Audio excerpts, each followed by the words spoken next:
So what's up, guys? I'm Miles back with another video. I want to apologize in advance because my voice is a little off today. I'm a little sick, been a little sick this week. So, but we gonna still get this video done, get you guys some good content out. So just bear with me on my voice, or if I have to go take a sneeze or something, just bear with me. But anyway, today's video, I got my little notes right here. Today's video, we're going to talk about there's always a Judas in the group, right? And we're going to break down a little synopsis of the Bible story. If you haven't heard of it already, then we're going to go into competition, jealousy and envy, haters, and end it with our conclusions on the subject. So without further ado, go ahead and like, comment, subscribe, share the video if you like the video, and it's about to get good. So what brings me to the story of Judas, right? So if you look at your favorite rappers, if you look throughout history, throughout the famous kings, if you look throughout anybody's demise, it's always connected to an inside job. It's always somebody that was inside that knew that person that set them up for them to get killed or for them to get overthrown, right? So I'm like, are people better in groups, or is that a myth? And that brings up a good question, right? Because people often say, safety in numbers, but in actuality, those same people in those numbers are going to probably overrule you or try to get you harmed or set you up if you're the top leader within that group, right? So it brings up an interesting point or an interesting argument, right? So this is why I wanted to bring up the Judas thing, because if you're a person that's extrovert, right, and you have over 10 plus friends, right, you need to stop saying they're friends, unless you've known them for years and you can certify them that they're good people. Like, you can't say that they're your friends. You might have a lot of acquaintances. You might have 2 or 3 friends, right? That you've known for years and can certify. You've been through the hard times, the bad times. So, without further ado, this is the little story. Judas was one of the 12 disciples, right? Which is one of Jesus's inside group. He talked to them and ministered to them to go teach the world his teachings. He is notorious for betraying Jesus by disclosing Jesus' whereabouts for 30 pieces of silver. He was selfish. Judas brought men to arrest Jesus and identify him with the kiss. Jesus was then arrested, tried, and executed. So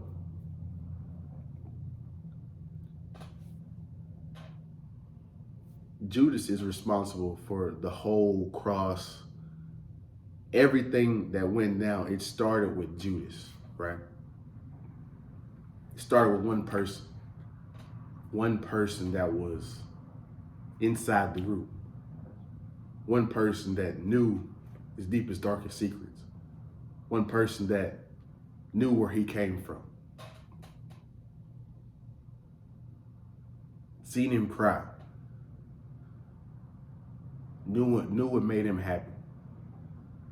Right? See, it's always the person that hurts you the most. It's always somebody that knows you. Right? This is why you have to protect the people that you let in. Right? So,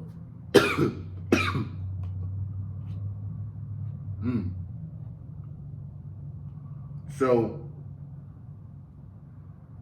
on to the next point, competition. So, competition amongst men, or amongst people, it's supposed to be healthy. It's supposed to actually be a good thing. It's supposed to keep you honest. It's supposed to keep you, on your toes to be the best that you can be.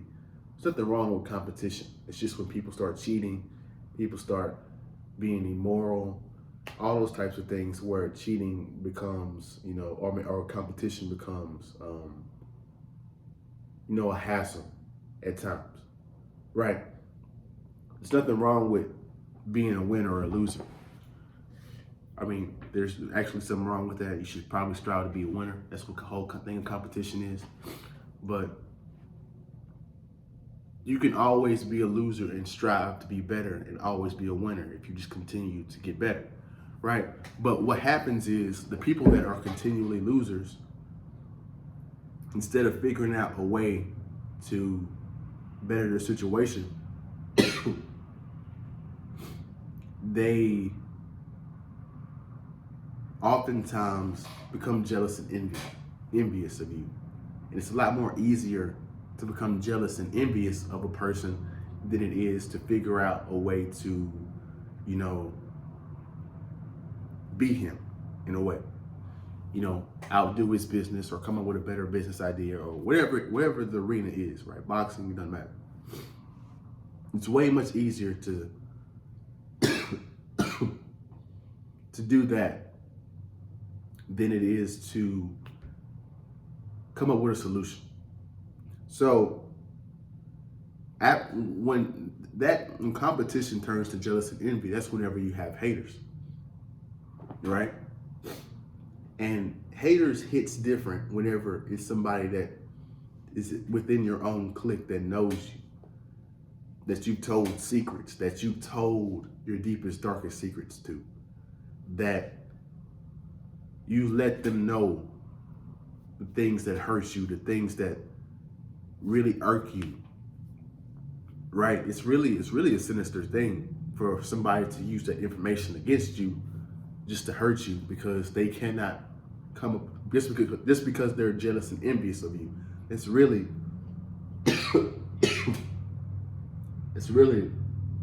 excuse me guys, it's really a shitty thing. I'm trying to find a tissue. That's really a shitty thing that they would do to you. That they would set you up like that just to use you and try to take your position.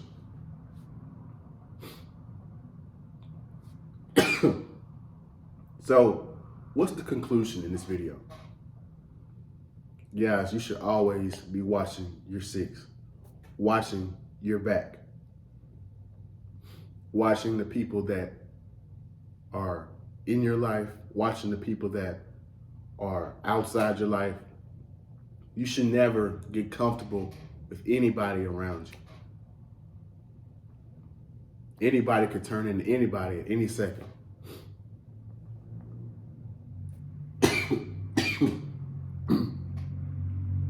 So, there's always a Judas within a big group of people. So if you're the top man in your group, and you have a group of, if you're a top frat guy, and you have a group of, 10 plus guys, best believe there's somebody within that group that doesn't like you, that secretly wants your position.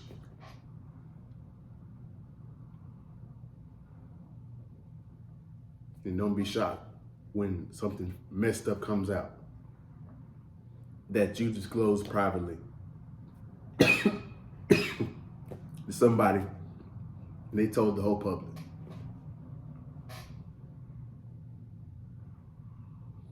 So that's my video. Like, comment, subscribe, share the video, if you like my content. Again, I apologize for my little sickness. Next week, it should be cleared up and cool. I actually feel kind of fine. It's just like the last few stages of it. But go ahead and like, comment, subscribe, share the video if you like the video. And I'll be back with you guys. We out.